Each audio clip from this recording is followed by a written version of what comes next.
Ejemplo 2. Da una matriz asociada a un sistema lineal, resolverla de dos formas distintas. Nuestra matriz, que en el ejemplo tiene elementos 2, 3, menos 4 en la primera fila, 1, menos 1, 1 en la segunda fila y 4, menos 7, 14 en la tercera fila, se ingresa en MATLAB y luego ingresamos el vector columna B con elementos 3, menos 0.5, 2, que corresponden al ingreso de una matriz que es asociada a un sistema lineal de la forma AX igual a B. Este sistema lo podemos resolver de distintas maneras. Se nos solicita que mostremos la solución de dos formas y acá en la primera opción identificamos a X como la división a izquierda de A con B, obteniéndose como resultado X con elementos 0.5, 2 y 1. Otra forma de resolverla es mediante el comando linsolve, colocando en sus argumentos de entrada a la matriz previamente definida,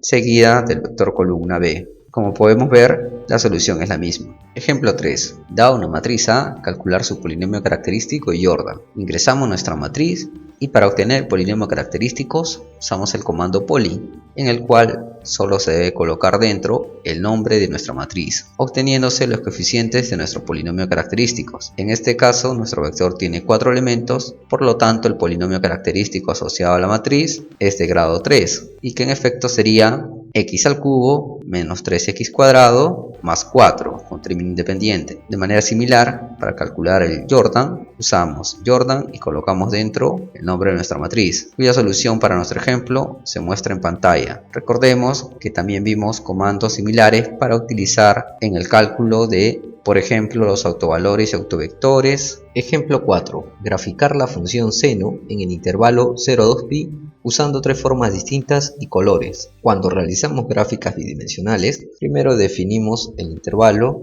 el cual podemos utilizar un vector X, y consideremos el intervalo en los cuales los elementos de este vector tengan un incremento de 0.1. Por las condiciones de nuestro ejemplo, el intervalo va de 0 a 2pi y nos piden graficar la función seno. Entonces, en otro vector Y guardamos las evaluaciones de la función seno en los elementos de nuestro vector X y vamos a realizar las gráficas usando plot. Colocamos los ejes y la primera forma la indicaremos con más para obtener la gráfica en el cual se muestre los puntos con ese carácter. Ahora vamos a identificar un color y también el símbolo para el graficado. Vemos como aquí los puntos se han dibujado con X y el color que hemos especificado corresponde al rojo. Y ahora estamos induciendo a MATLAB que grafique nuestra función con color verde, con símbolo en círculos, y además la unión entre estos puntos sea mediante las líneas con dos puntos. En la sesión de gráficas bidimensionales tenemos una tabla con distintos caracteres y también podemos especificar otros tipos de colores y estilos de líneas. Recordemos que además con las siguientes sesiones vimos que podíamos añadir ejes, títulos, subdividir ventanas, entre otros.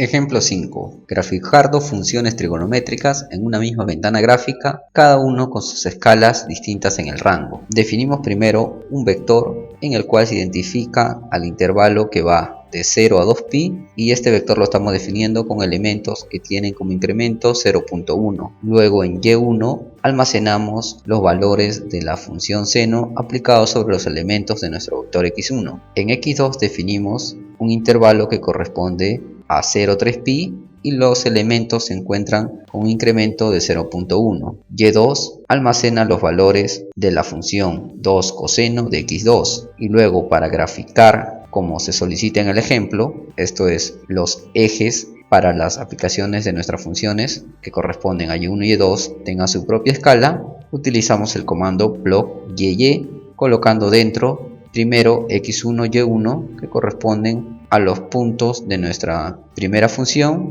y X2 Y2 a los puntos de nuestra segunda función. Además, observemos que en el eje de las ordenadas para la primera función se muestra su escala en el mismo color que la gráfica de la función, y para la segunda gráfica también tiene una escala del mismo color que la gráfica. Por ello, en nuestra ventana gráfica, aunque aparentemente la función inicial con la segunda función tuvieran la misma altura en el gráfico, se entiende que esta función alcanza 1 y la segunda función alcanza el valor de 2, puesto que las escalas corresponden a las gráficas del mismo color y están compartiendo un intervalo que va de 0 a 10, pero están evaluados en el intervalo que contiene a uno de ellos, corresponde a x2, que va de 0 a 3pi.